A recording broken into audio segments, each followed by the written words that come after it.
The lobby of the Regency Crown Hotel glittered under golden chandeliers, the marble floors shining so bright that every step echoed like a note of wealth. Guests walked in and out wearing designer suits and expensive perfumes.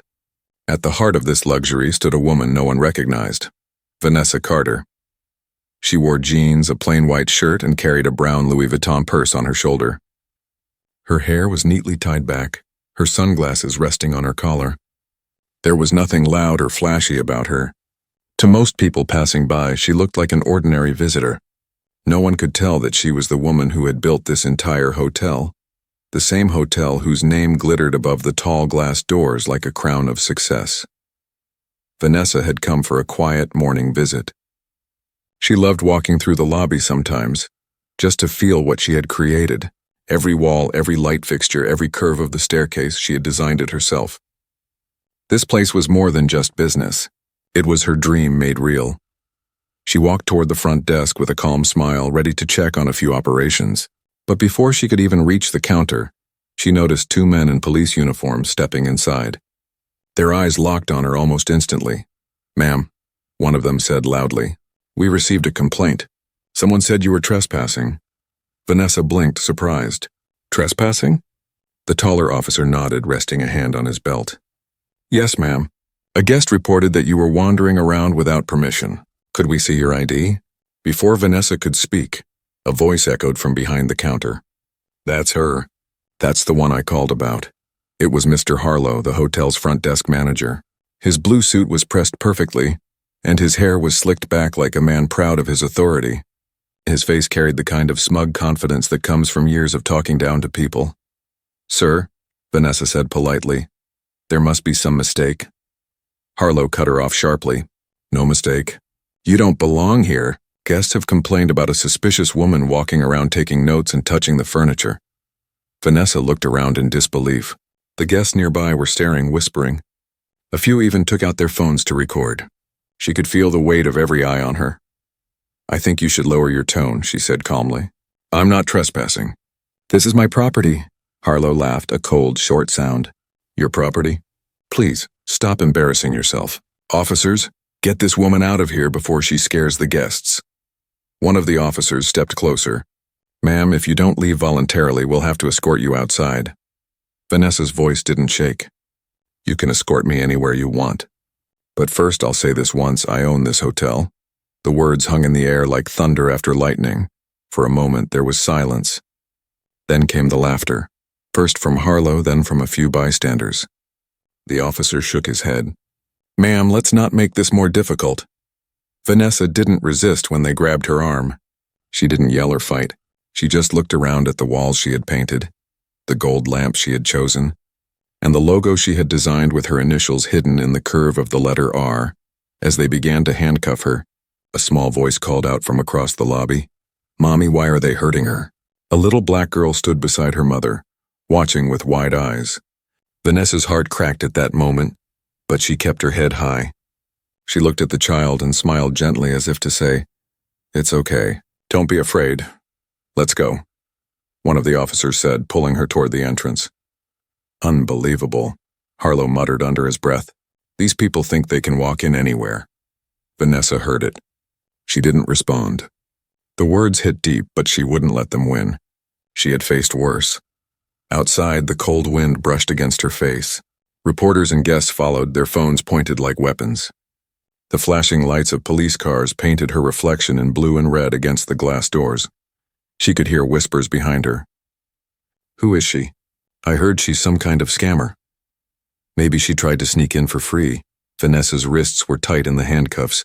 But even then, she stood tall, her posture straight, her chin raised. In her mind, she wasn't just thinking about the insult or the pain. She was thinking about her mother, the woman who once said, "Never bow your head to anyone who doubts your worth."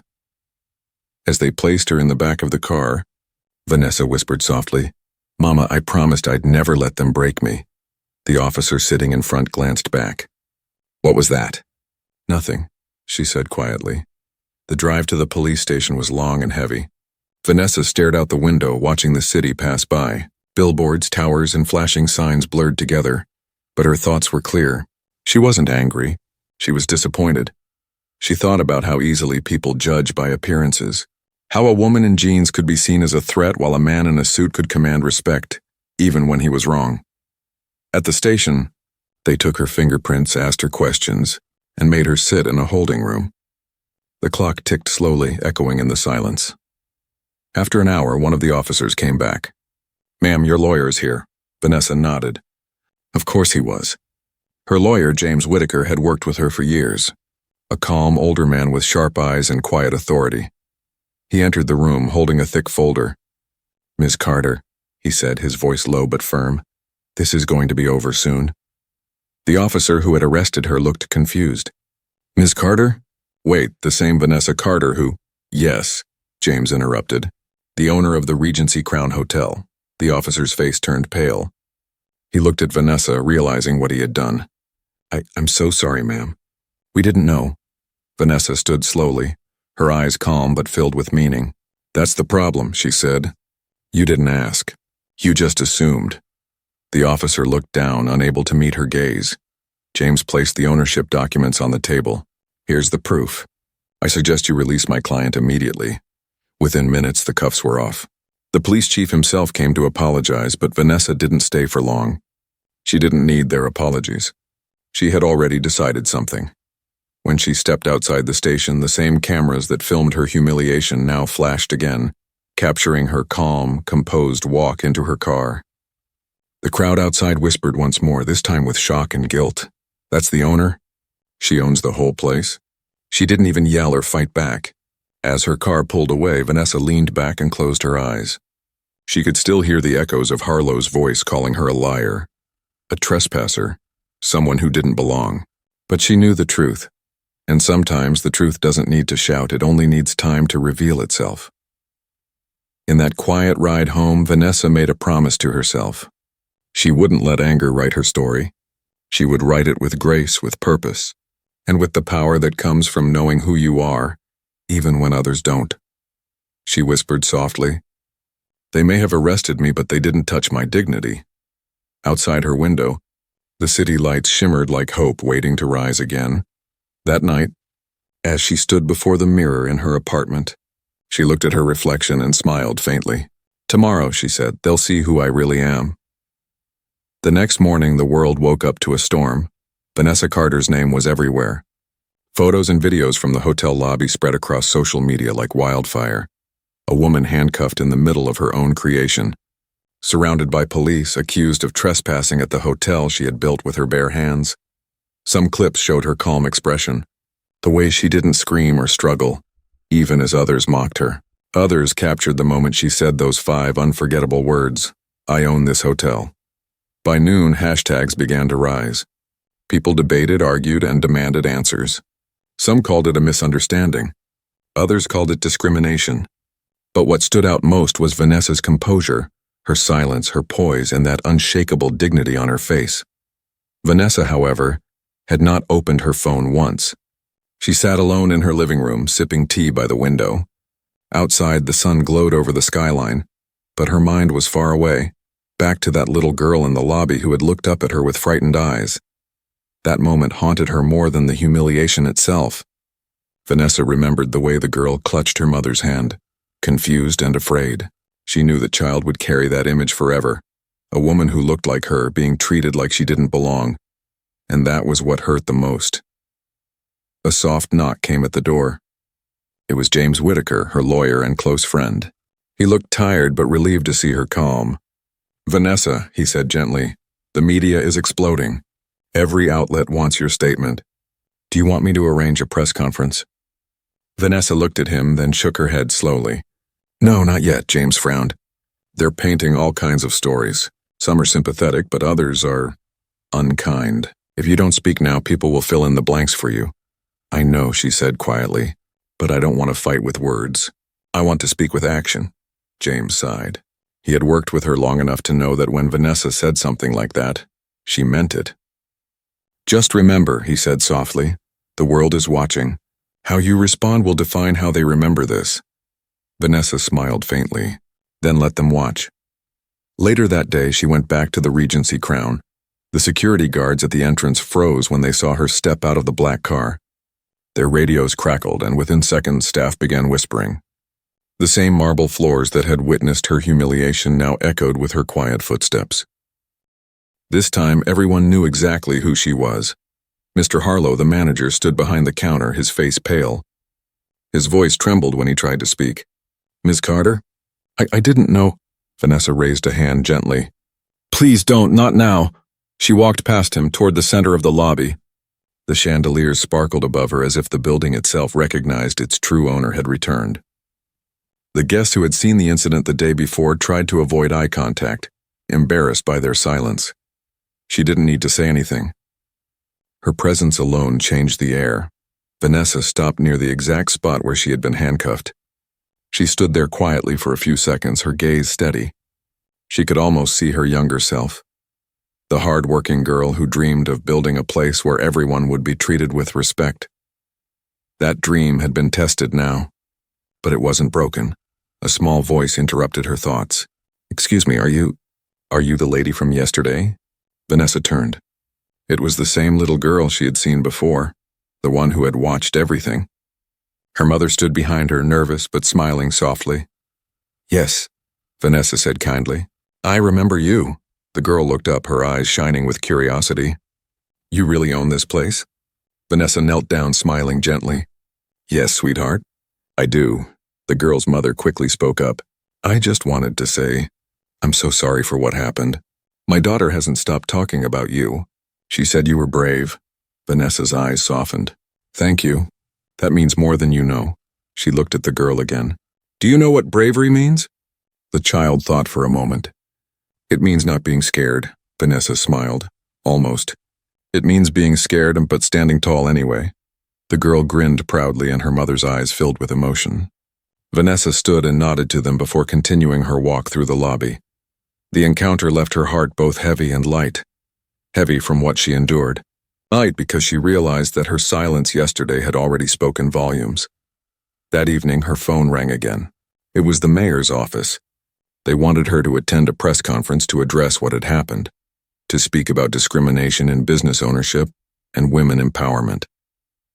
Vanessa hesitated at first, but then she remembered the child's face. She couldn't stay silent forever. Maybe it was time to turn pain into purpose. The next morning, the ballroom of the Regency Crown was filled with reporters, photographers, and flashing lights. Vanessa walked in wearing a soft blue suit, elegant but simple. She stood behind the podium, the logo of her hotel gleaming behind her. Dozens of microphones pointed toward her. She looked calm, graceful, composed. When she finally spoke, her voice was gentle but steady. "Yesterday I was handcuffed in my own hotel because someone thought I didn't belong. They didn't ask who I was. They didn't even ask why I was there. They just saw me and decided I couldn't be the owner." The room was silent. "But this story," she continued, "is not just about me. It's about what happens every day to people who are judged by their skin, by their clothes, or by where they come from. It happens quietly, often without cameras. I was lucky that my truth came out quickly. Many others are not." She took a slow breath. "But I'm not here to point fingers. I'm here to start a conversation. My mother taught me that dignity means standing tall when others try to bend you. So I will stand, not with anger, but with purpose." Her words carried a calm power that silenced even the skeptics. The journalists scribbled frantically, realizing this was not going to be a headline about outrage. It was going to be about transformation. "I built the Regency Crown," she said softly, "because I wanted a place where everyone, guest, worker, or visitor, felt respected. And now I see that the real work is not in marble floors or chandeliers. It's in the hearts of the people who walk these halls." A pause. Then, with quiet conviction, she added, "Starting today, this hotel will launch a new training program, not just for staff, but for management, for security, for every person who represents this place. We will call it the Dignity Initiative. Because luxury means nothing if it doesn't include humanity." The room erupted in applause. Cameras flashed. Reporters shouted her name. But Vanessa didn't stay long. She smiled, thanked everyone, and left quietly, just as she had come. Outside, she stood by her car, taking in the morning air. For the first time since that terrible day, she felt free. James joined her a moment later. "You know," he said with a grin, You just turned a scandal into a movement. Vanessa chuckled softly. I didn't plan to. I just spoke from my heart. That's why it worked, he said. You reminded people that kindness isn't weakness, it's strength. She smiled at that. Maybe that's what the world needs to remember. That night, social media flooded again, but this time with admiration. People shared her speech, calling her a symbol of grace and courage. Messages poured in from around the world. Hotel owners, businesswomen, and ordinary people thanking her for standing with dignity instead of hate. The next morning, something unexpected happened. A letter arrived at her office, handwritten in blue ink. It was from Mr. Harlow. Ms. Carter, I have no words strong enough to describe my regret. I failed to see beyond my own assumptions, and for that I am deeply ashamed. You had every right to fire me, yet you chose forgiveness. Thank you for teaching me humanity. I will never forget the lesson you gave without anger. Vanessa read it twice, then placed it carefully inside her drawer. She didn't need revenge. Change was enough. She whispered to herself, sometimes power isn't in fighting back, it's in rising above. And in that quiet office, surrounded by blueprints of new projects, Vanessa Carter smiled. Because she finally understood something deeper. She had not just built a hotel. She had built a legacy of respect, one that even her enemies couldn't tear down. Long before Vanessa Carter walked through the grand marble halls of her hotel, she walked barefoot through cracked sidewalks and rain-soaked streets in Atlanta. Her story didn't begin with gold and glass. It began in a one-room apartment that smelled of soap, coffee, and the tired hope of survival. Her mother, Evelyn Carter, worked 2 jobs, cleaning hotel rooms by day and serving tables by night. She used to come home with sore hands and a smile that barely hid her exhaustion. Even as a child, Vanessa could see it, the strength that held her mother together when everything else was falling apart. Every evening, Evelyn would place her worn-out uniform on the chair and say, "One day, baby, you won't have to serve in someone else's hotel. You'll build your own." Those words became Vanessa's heartbeat. When Vanessa turned 10, she started helping her mother clean rooms on weekends. She loved watching how hotels worked, the endless noise, the sound of rolling suitcases, the smell of fresh linens, and the way guests looked at her mother like she was invisible. But Vanessa saw everything. She noticed how her mother always greeted guests with a smile, even when they ignored her. How she fixed beds perfectly, even though no one ever said thank you. One day, after finishing a long shift, her mother sat beside her on the bus home. Her hands were shaking from fatigue. "Mom," Vanessa asked softly, "why do you work so hard when nobody sees it?" Evelyn smiled tiredly. "Because one day someone will. And when they do, it'll change everything." Those words stayed with her forever. Vanessa excelled in school. She was quiet but observant, always dreaming, always writing down ideas. When other kids talked about clothes or parties, she drew floor plans in her notebook. Her teachers noticed her gift for design and numbers. One teacher, Mrs. Green, once said, "Vanessa, you don't just dream, you build your dreams with your mind. Don't ever let anyone tell you you can't." But not everyone believed in her. In high school, during a career day, Vanessa told a counselor she wanted to own a luxury hotel. The man chuckled softly and said, "Sweetheart, people like us don't own hotels. We work in them." That night, Vanessa cried, not because she believed him, but because she realized how low people's expectations were for someone like her. From that day, she promised herself she would prove them wrong. College was her first real challenge. She earned a partial scholarship to a business school in New York, but money was tight. Her mother sold her old car and took extra shifts to cover what the scholarship didn't. Vanessa juggled classes by day and jobs by night. Waitress, cashier, tutor, anything that paid a few dollars. There were nights she fell asleep over her textbooks, her fingers stained with ink and tears. But no matter how hard it got, she remembered her mother's words. Build your own. One winter evening, she called her mother in tears. "Mom, I don't think I can do this anymore. Everyone here has money, connections, family businesses. I can barely afford lunch." Evelyn's voice on the other end was soft but steady. "Baby, listen to me. They might have money, but they don't have your hunger. You keep going. Hunger builds strength, money never will." That call changed everything. Vanessa pushed harder. She studied business strategy, hospitality management, and finance like her life depended on it. Every spare minute went into learning how the hotel world worked. From customer service to branding, from interior design to leadership.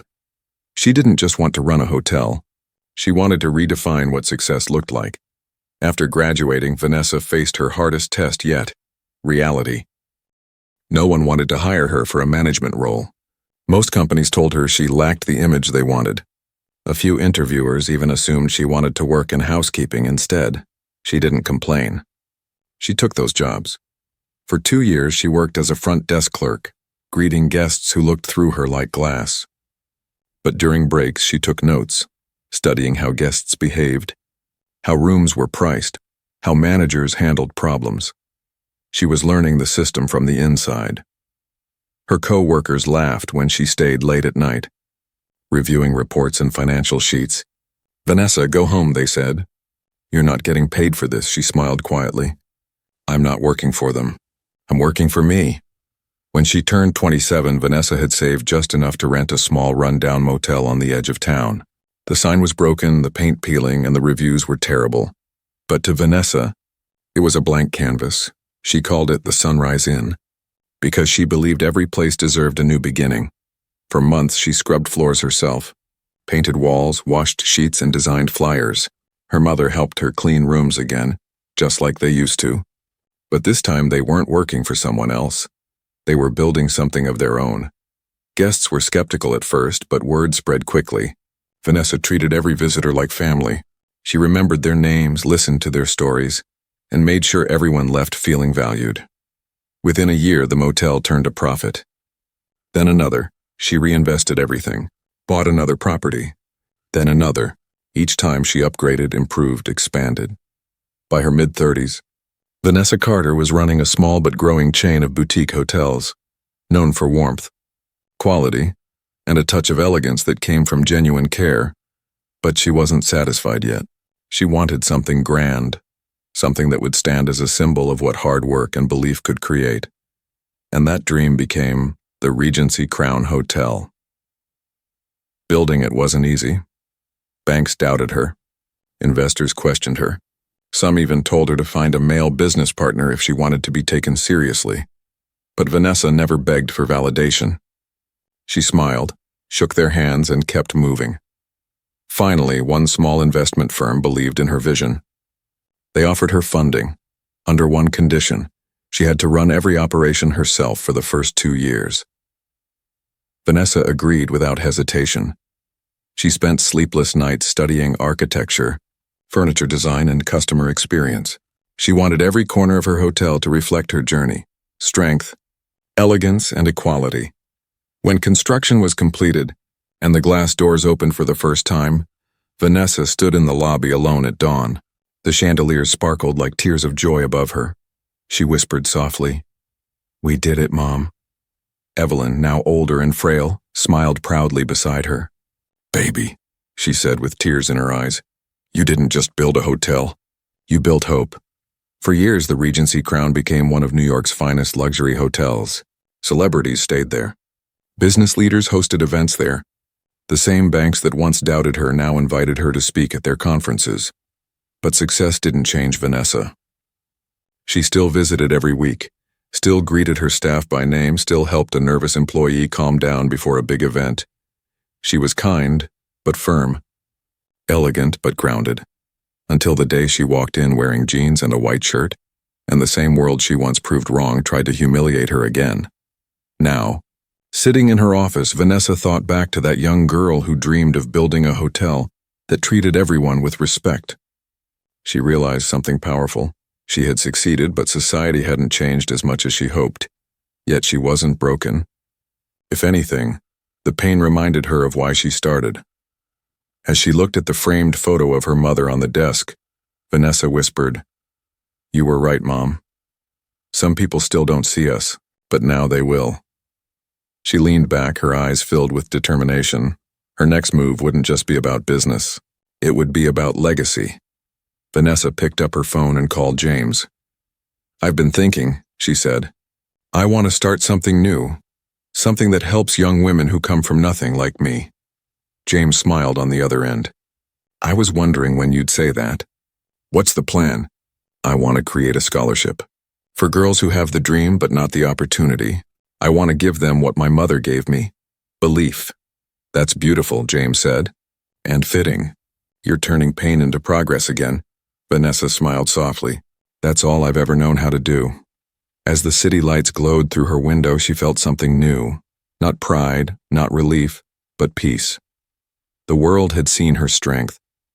But now it was time to share it. Because true success wasn't about being untouchable. It was about using your story to lift others up, and Vanessa Carter was just getting started. The ballroom of the Regency Crown glowed like liquid gold that evening, but beneath its luxury a tension hummed through the air. Staff members whispered in corners, reporters hovered outside the grand doors, and cameras waited for the moment Vanessa Carter would speak. Everyone had heard she was returning to the place where she was handcuffed only days ago. But no one knew what she planned to do.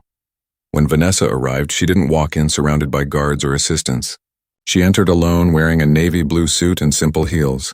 There was no jewelry except a small gold bracelet on her wrist, the same one her mother had given her years ago.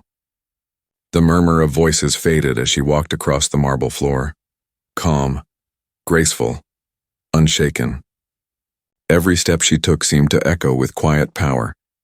Mr. Harlow, the hotel manager, stood at the back of the room, looking pale and uneasy. Since the incident, he hadn't slept much. He had been summoned along with the officers and a handful of senior staff members. He knew what this was about, and guilt burned in his chest like fire. He had humiliated the very woman who had signed his paychecks for years. Now she was about to decide his fate. Vanessa looked around the ballroom, her eyes moving from face to face. She saw fear, shame, curiosity, and hope. Then she stepped up onto the small stage near the grand piano, where a microphone waited for her. For a moment she said nothing. The silence stretched long enough for everyone to feel it. Then she spoke, softly but clearly, her voice steady and human. 3 days ago I was escorted out of this hotel in handcuffs, she began. Not because I committed a crime, but because I didn't fit the picture of what someone thought an owner should look like. Her words cut through the air like glass. No anger, no shouting, just truth. I built this place from nothing, she continued. Brick by brick, dream by dream.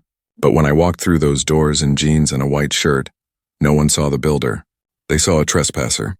They saw a stranger. They saw everything except who I really was.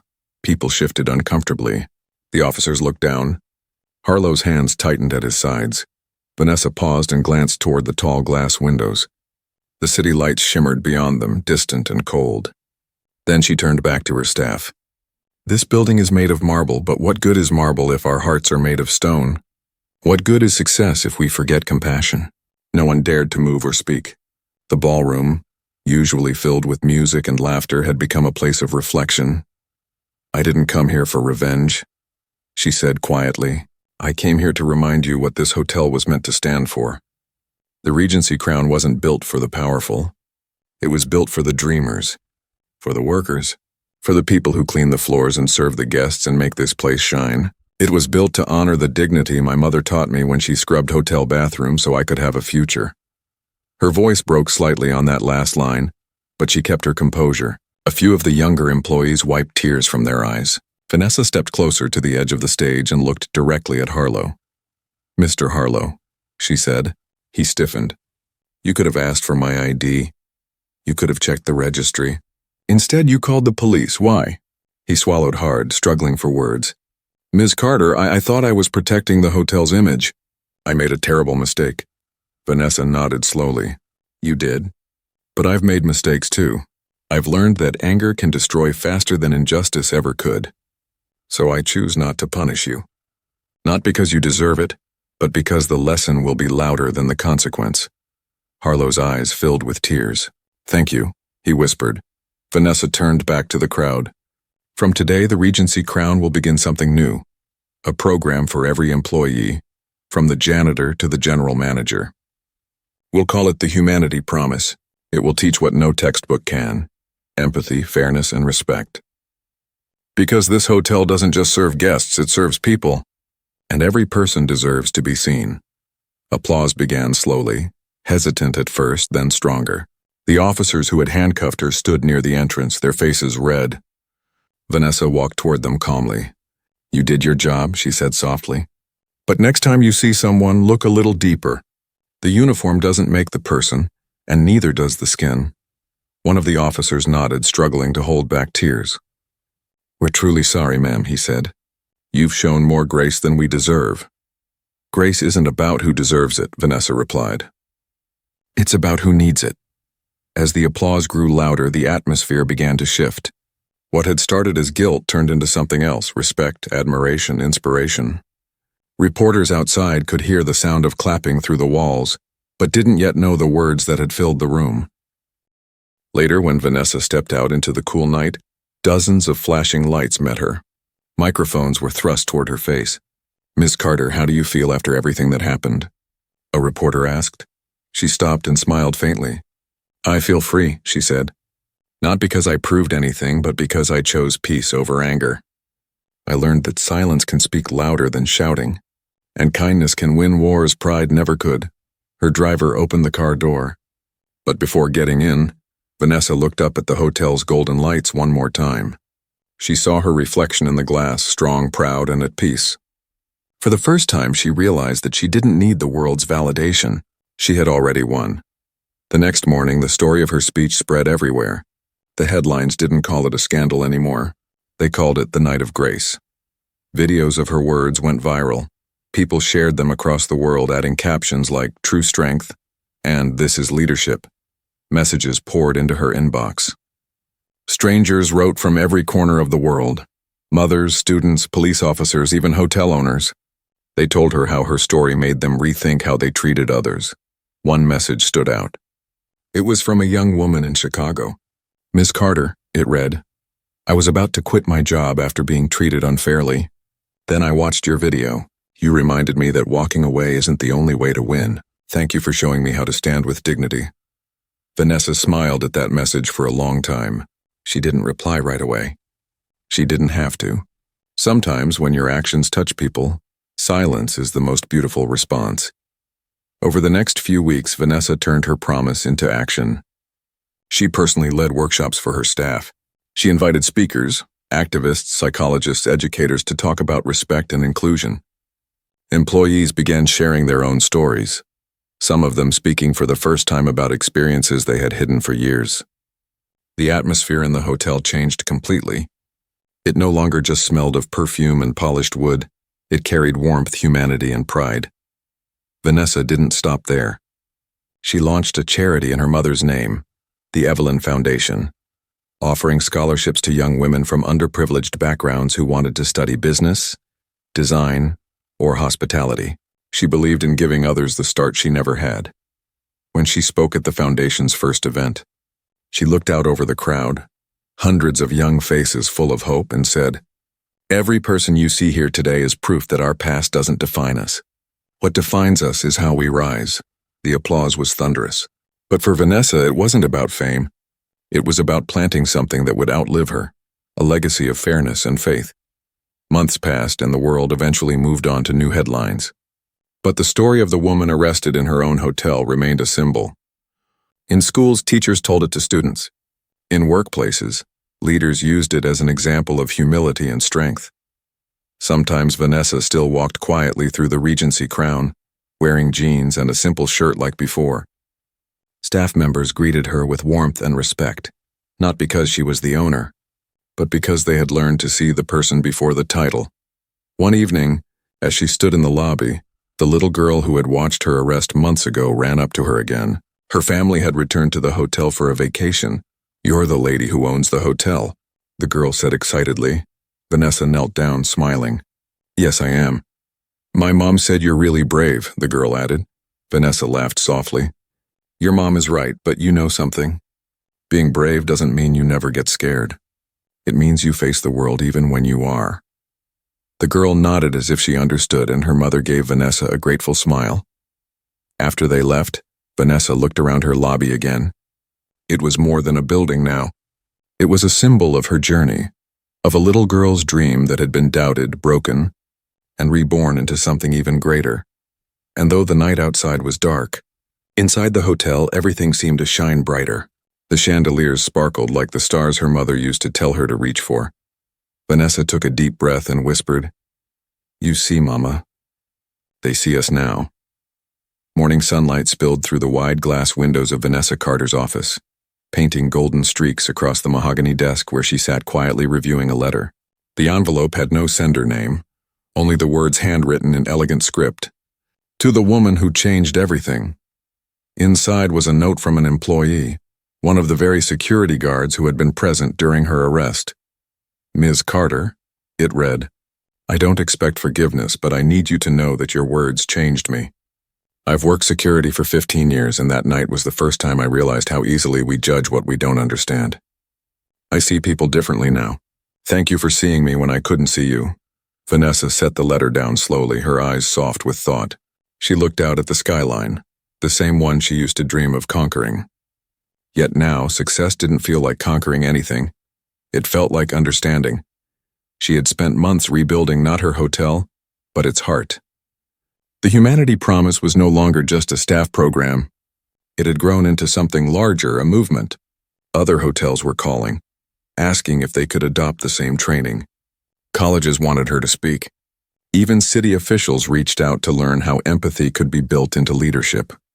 Vanessa agreed to every invitation, not because she wanted fame, but because she had seen what ignorance could do when left unchallenged. She wanted to make sure no one else endured what she had, being unseen in their own space. Still, fame had a way of finding her. One afternoon, as she prepared to leave her office, her assistant burst in. Ms. Carter, CNN wants to feature your story in a segment about social change in business leadership. They want you to appear live tomorrow. Vanessa smiled calmly. Tell them yes.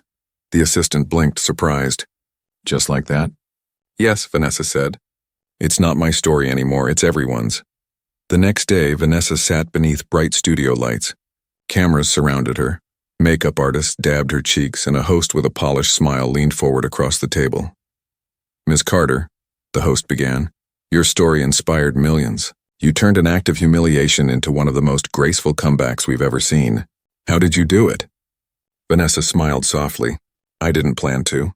I just decided that pain wasn't going to be my language. Grace was, the host nodded. You forgave the people who disrespected you. Most wouldn't have. Why? Vanessa thought for a moment. Because holding anger is like drinking poison and expecting the other person to die. I couldn't let hate live inside me. My mother taught me that strength without kindness isn't power, it's pride. The room fell silent for a moment, and even behind the cameras, some crew members paused to listen more closely. Vanessa continued. I wasn't trying to be a hero. I was trying to be human. And maybe that's what the world needs more of. Humans who act with heart even when the world gives them reasons not to. When the interview aired that night, it exploded across social media. Clips of her words spread faster than the video of her arrest ever had. People began quoting her lines. Grace was my language. Strength without kindness isn't power, it's pride. Influencers, business leaders, even politicians began sharing her message. Suddenly, Vanessa wasn't just a hotel owner. She was a symbol of resilience and moral leadership. But behind all the attention, she stayed the same.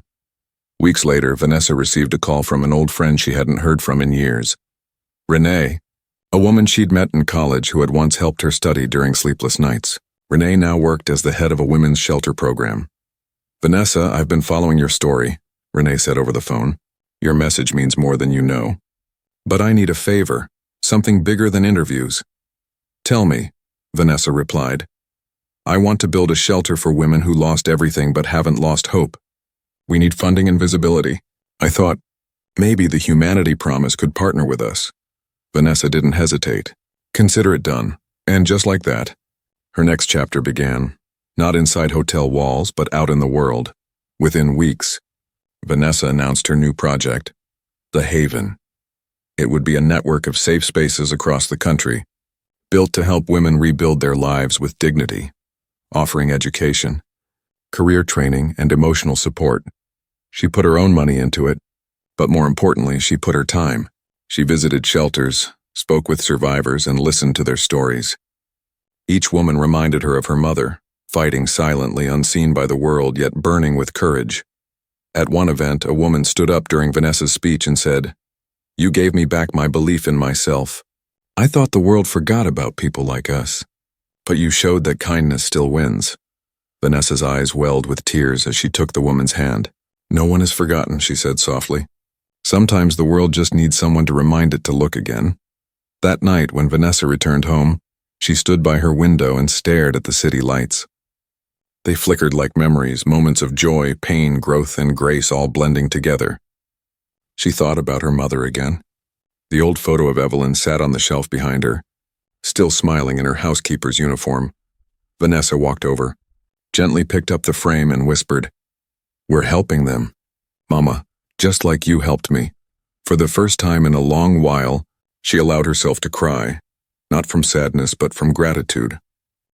The next morning she visited her mother's grave. The cemetery was quiet, the grass wet with dew. Vanessa knelt and placed a single white lily on the stone. "I finally understand, Mom," she said softly. "You used to say people might never see your worth, but you worked as if they did. That's what I'm doing now, working for those who can't see themselves yet."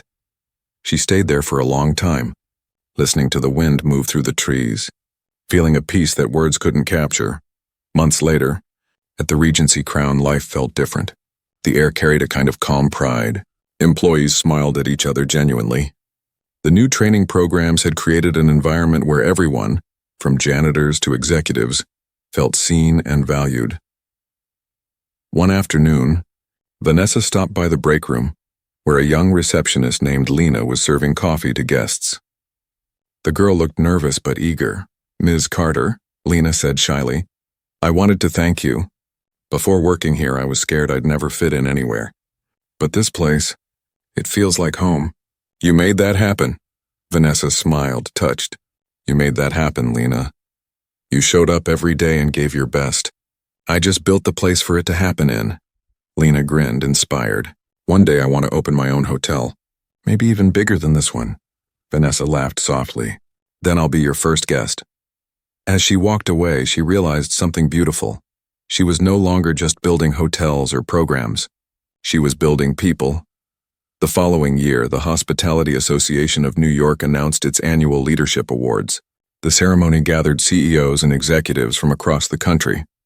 Vanessa was invited as a keynote speaker, but what she didn't know was that she would also be receiving the Humanitarian Excellence Award for her work in transforming workplace culture and social responsibility.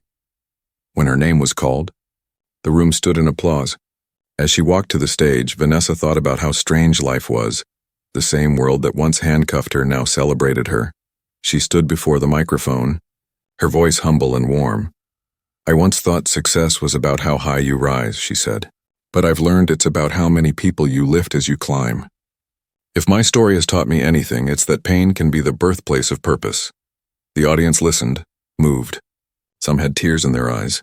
Vanessa continued, "The world will always have people who judge too quickly, but it will also have people who learn, who grow, who change, and that gives me hope." She ended with a simple line that echoed through the hall. "Never forget, grace is not weakness.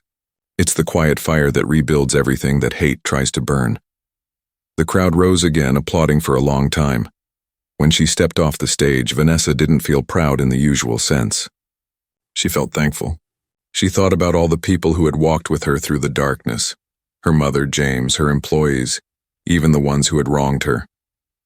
They were all part of the same story, a story about falling, rising, and choosing kindness every time.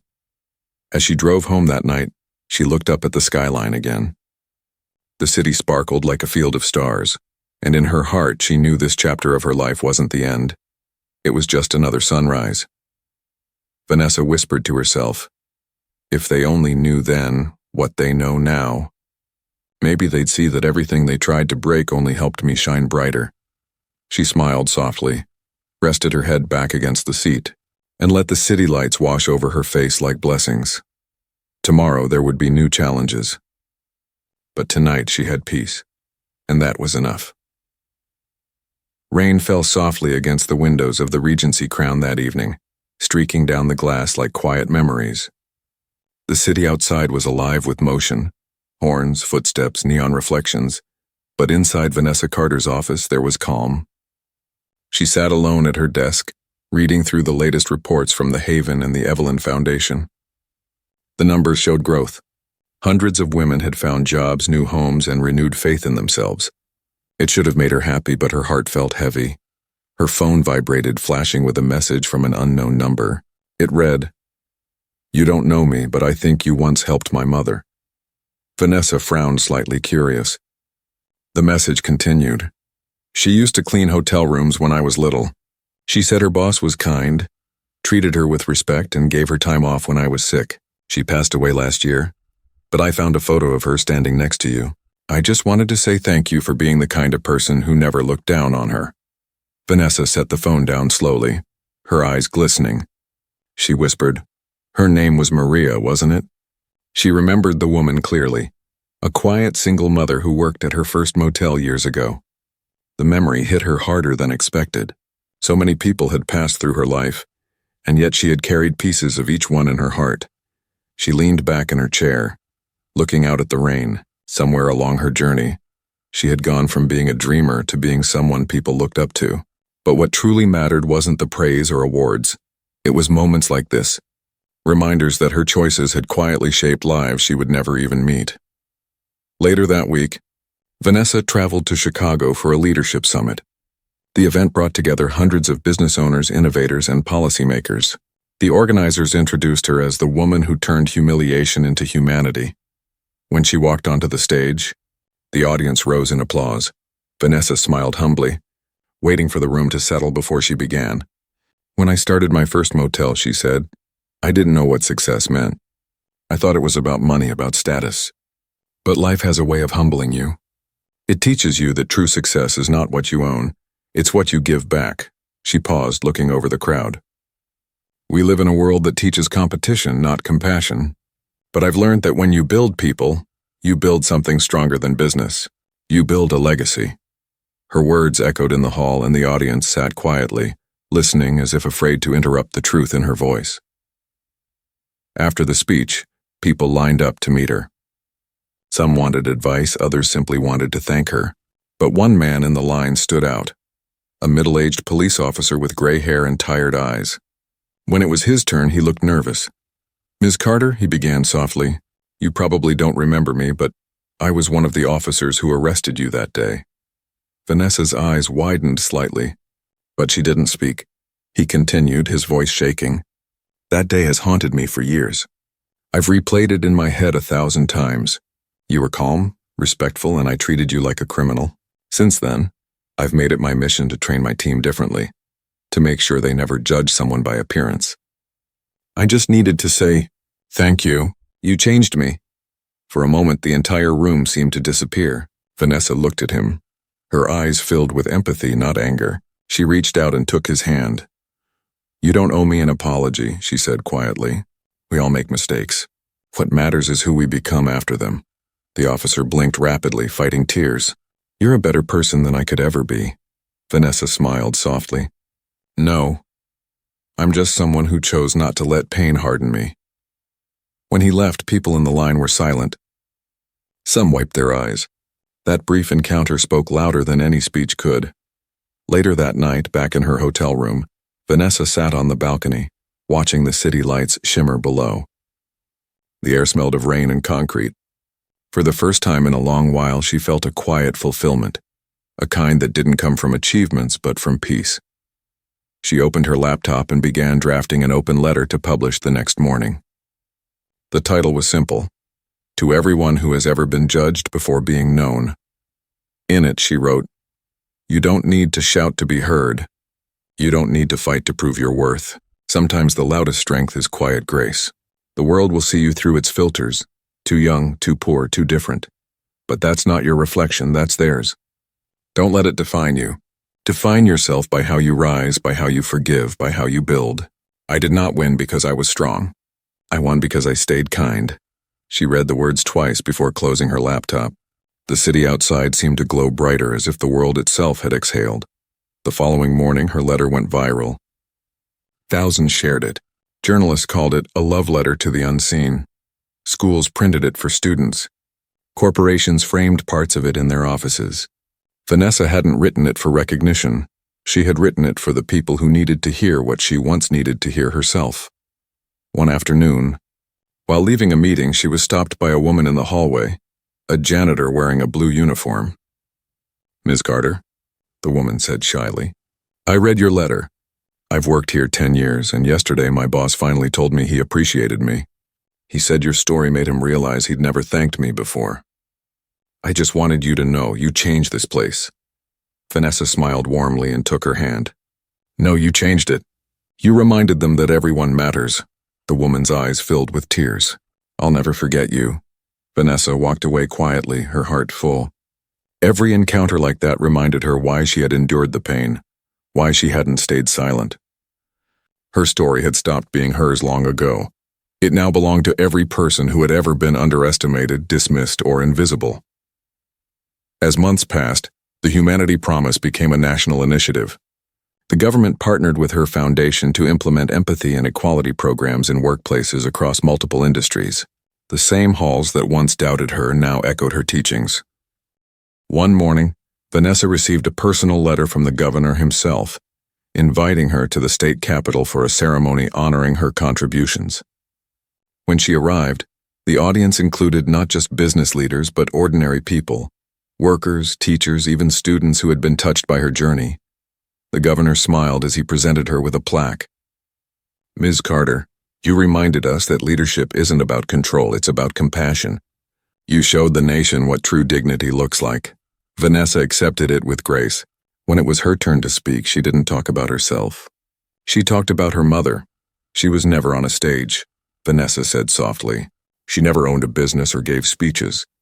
But she built me. She told me, don't serve in someone else's castle, build your own. I thought she meant success, but she meant character. And that's what I've spent my life building. The crowd rose in applause. Some people cried openly. When Vanessa stepped down, she looked up at the ceiling, whispering, that one was for you, Mama. That night, as she returned to the Regency crown, something drew her to the lobby.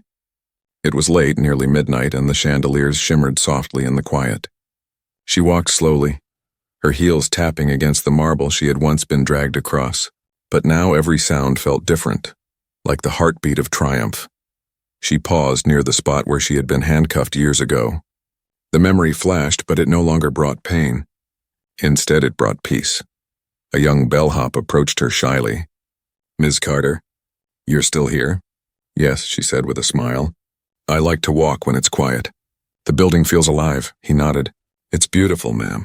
I'm new here, but I read about you before I joined. It's an honor to work in your hotel. Vanessa smiled, placing a hand on his shoulder. Then promise me one thing. Never forget that this place isn't made of marble and glass. It's made of people. Treat every person like they belong here. The young man nodded seriously. I will, ma'am. As she watched him walk away, Vanessa felt something deep inside her settle, like a circle finally closing. She turned toward the tall windows overlooking the city. The rain had stopped and the streets shimmered like rivers of gold under the streetlights. She whispered softly, it's all come full circle. For years she had been fighting to be seen, but now she had become a mirror for others to see themselves clearly. That was her real victory. When she finally left the hotel that night, she didn't look back. She didn't need to. The place no longer held the pain it once did. It had become everything she dreamed it would be, a symbol of what it means to rise, forgive, and build again. As her car drove through the city streets, Vanessa closed her eyes and let the hum of the engine fade into silence. She thought of every version of herself, the scared little girl, the ambitious student, the woman in handcuffs, and the leader she had become. They were all one. And though her journey had begun with injustice, it had ended with light. Vanessa Carter had been judged, doubted, and dismissed, but through it all, she never forgot who she was. And in the end, the world learned what she had known all along, that true power doesn't come from titles or wealth. It comes from how you rise when others try to keep you down. She smiled softly, whispering to herself, now they know who I really am. The evening air was soft and warm, carrying the hum of the city like a lullaby. Vanessa Carter stood on the rooftop terrace of the Regency crown, her gaze fixed on the horizon where the last light of the sun melted into the skyline. Years had passed since the day she had been humiliated in her own lobby. Yet the memory did not sting anymore. It had become a part of her story, a page she no longer feared to turn. The world had changed around her in ways she never expected. The humanity promise had grown beyond her hotel, spreading into schools, corporations, even police departments. She had been invited to speak in London, Paris, and Johannesburg, where leaders listened as she shared her journey of grace over anger, dignity over pride. What began as one woman's response to injustice had turned into a philosophy embraced by thousands. But tonight wasn't about conferences or awards. Tonight was about peace. As she stood under the darkening sky, she thought of her mother. Evelyn's face seemed to live in every corner of her memory. The way she hummed while folding laundry. The way her tired hands brushed Vanessa's hair after long shifts. The way she planted dreams in her daughter's heart like seeds. Vanessa touched the gold bracelet on her wrist, the only piece of jewelry she wore regularly, and whispered, "We did it, Mama. We really did it." Behind her, the sound of footsteps broke her reverie. It was James Whitaker, her lawyer and closest confidant through every storm. His hair was grayer now, but his eyes still carried the same quiet strength. He smiled as he approached, holding a small folder. "You're supposed to be resting, not working," he teased gently. Vanessa laughed softly. "This isn't work. This is reflection." James handed her the folder. "I thought you'd want to see this. It's the latest list of scholarship recipients from the Evelyn Foundation. They're all first-generation students, most of them young women. One of them wrote a letter addressed to you." Vanessa opened the folder. Her eyes moved across the names, each one a story waiting to unfold. At the bottom was a handwritten note. "Ms. Carter, I grew up watching my mom clean houses. I didn't think college was possible. Then I read about you, and I realized someone like me could build more than survival. We could build dreams. Thank you for showing me that the world can see us." Vanessa pressed the paper to her chest, her throat tightening.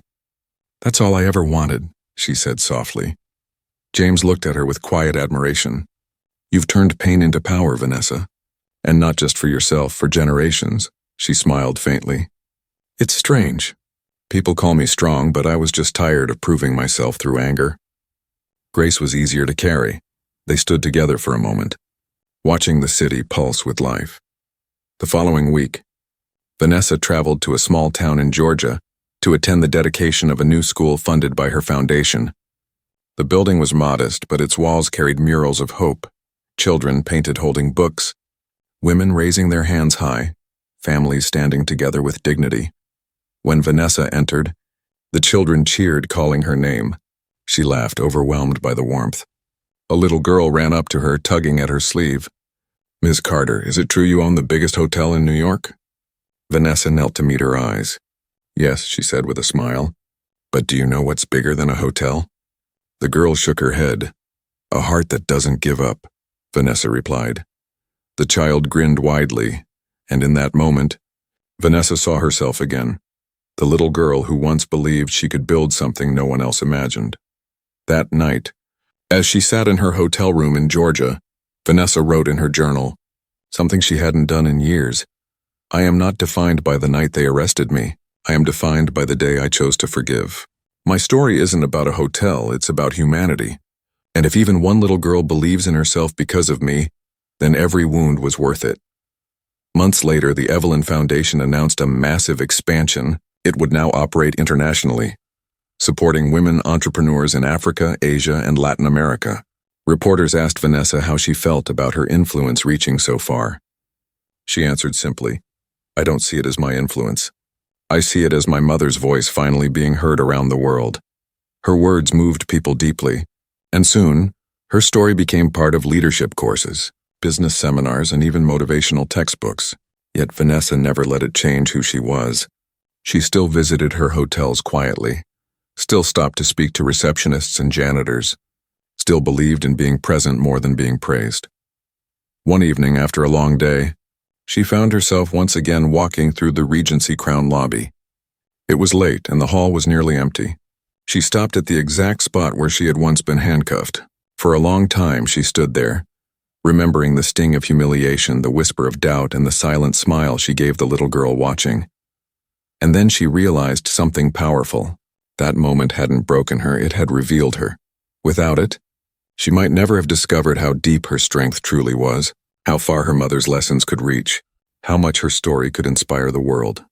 She closed her eyes, breathed deeply, and whispered into the quiet, "Thank you." Years later, Vanessa Carter's name would be written in articles, quoted in speeches, and remembered as a symbol of dignity. But to her, the real victory was never the recognition. It was the quiet letters from strangers, the young women who became leaders, the little girls who dared to dream bigger because they saw themselves in her story. On the last night of summer, Vanessa sat on her terrace watching the stars. She thought about her journey, from the child of a housekeeper to the owner of an empire, from the woman humiliated in public to the leader celebrated around the world. And she realized the truth she wished everyone could know. Titles fade, buildings crumble, success shifts. But the way you treat people, the grace you show when the world doubts you, that lasts forever. As the night deepened, Vanessa whispered the words she wanted carved not on a building, but into memory itself. Power is not in what you own. Power is in how you rise when others try to make you fall. And with that, Vanessa Carter leaned back, closed her eyes, and let the peace of her legacy settle around her like a crown no one could ever take away.